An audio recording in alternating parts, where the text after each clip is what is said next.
अस्सलाम वालेकुम। कंटिन्यूज के साथ मैं हूं शमी मारा। एक नजर डालते हैं अब तक की हेडलाइन पे।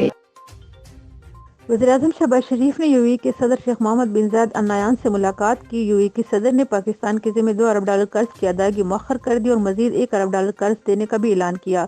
दोनों रहनुमाओं ने बाहमी ताल्लुकात में मुसलसल पेशरफ्त की रफ्तार पर इत्मीनान का इजहार किया। तिजारत, सरमायाकारी और तवानाई के शोबों में मजीद ताल्लुकात को बेहतरी देने की ख्वाहिश का इजहार किया। वज़ीर ख़ारिजा बिलाल भुट्टो सरदारी ने अमरीकी सफ़ीर डोनाल्ड ब्लूम से मुलाकात की। बिलाल भुट्टो ने सलामत मुतासरीन के लिए $10 करोड़ अमरीकी इमदाद के ऐलान को सराहा। वफाकी वज़ीर दाखिला राना सांवला ने दावा किया है कि वज़ीर आला पंजाब परवेज़ इलाही ने हमसे कहा था कि तहरीक अदम एतमाद लाए ताकि असम्बली ना टूटे, लेकिन हमने इनकार कर दिया।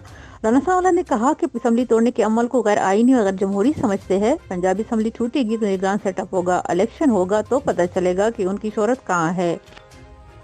वज़ीर आला परवेज़ इलाही ने पंजाबी असम्बली की दलील के लिए समरी पर दस्तखत कर दिए। वज़ीर आला परवेज़ इलाही की जानिब से गवर्नर पंजाब को जारी मुख्तसर से एडवाइस में कहा गया है कि मैं परवेज़ इलाही वज़ीर आला पंजाब आपको एडवाइस कर रहा हूँ कि आप पंजाब की सूबाई असम्बली तहलील कर दे।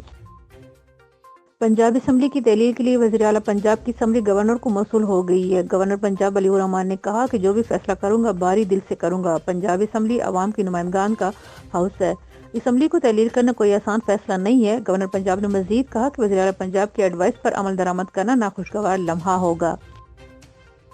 वफाकी वज़ीर बराए खुराक तारिक बशीर चीमा ने कहा है कि गंदम की कोई किल्लत नहीं है, ये सूबाई मामला है। तारिक बशीर चीमा ने गंदम को सूबाई हुकूमतों का मामला करार देते हुए कहा कि वफाक का इससे कोई लेना देना नहीं है।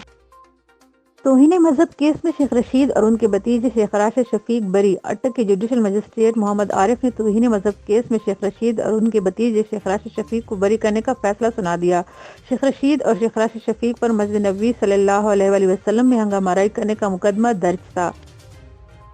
पंजाब असम्बली की तहलील की फौरी बाद खैबर पख्तूनख्वा असम्बली तहलील होगी। बैरिस्टर सैफ ने कहा कि खैबर पख्तूनख्वा असम्बली की तहलील इमरान खान के फैसले के मुताबिक होगी। जैसे ही पंजाबी असम्बली तहलील होगी वज़ीर आला खैबर पख्तूनख्वा असम्बली गवर्नर को भेज देंगे। मुस्तरद कराची और हैदराबाद में बल्दियाती इलेक्शन 15 जनवरी को ही होंगे। इलेक्शन कमीशन ने सिंध हुकूमत का फैसला मुस्तरद करते हुए 15 जनवरी को ही सूबे में बल्दियाती इंतखाबात का दूसरा मरहला मुकम्मल करने का फैसला किया है। हक दो तहरीक के रहनुमा मौलाना हिदायतुर रहमान को गवादर में मकामी अदालत के बाहर से गिरफ्तार किया गया है। पुलिस का कहना है कि मौलाना हिदायतुर रहमान के हमरा मजीद 3 अफराद भी गिरफ्तार किए गए हैं। लाहौर में 2 दिन के वक्फे के बाद मुर्गी की कीमत बतदरीज इजाफा, जबकि आटे की कीमत में कमी देखी गई है। मार्केट सराय के मुताबिक शहर में मुर्गी की कीमत 18 रुपए बढ़कर 489 रुपए हो गई, जबकि गंदम की कीमत फी मन 3900 रुपए हो गई है। मुल्क भर में शदीद सर्दी, अस्तोर में बर्फबारी का सिलसिला ना थम सका। 2 फुट तक बर्फ पड़ने से बाला इलाकों से राब्ता मुनक़ता। इस तरह चिलास, दियामीर, बाबूसर और दीगर इलाकों में वक्फ वक्फे से बर्फबारी का सिलसिला जारी है, जबकि कोहिस्तान में शराय कराकोरम पर लैंड स्लाइडिंग के बायस सड़क बंद कर दी गई है। ये थी अब तक की कंटिन्यूज की ताज़ा तरीन हेडलाइन। मजीद खबरों और अपडेट्स के लिए देखते रहिए कंटिन्यूज।